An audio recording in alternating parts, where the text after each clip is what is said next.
5 things for parents to check if their child is ready for piano exam. Number 1, is their technique good enough?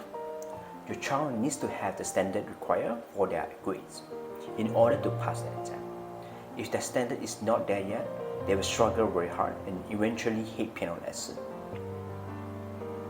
Number 2, do you treat piano lessons seriously enough? Have you cancelled lesson very often because of other commitments like tuition or special occasion, or because they need to visit relatives as extra?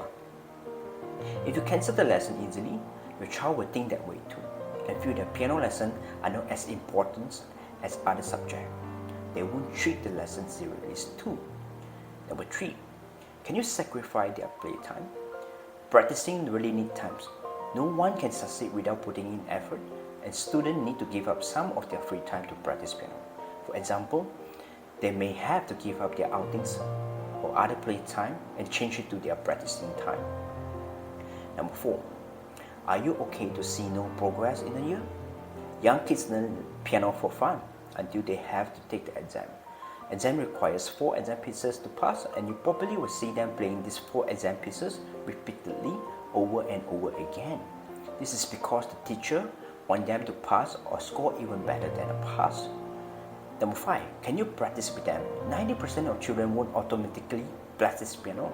Only 10% of students will practice by themselves, especially young kids. Are you willing to spend time with them or sit beside them to practice piano?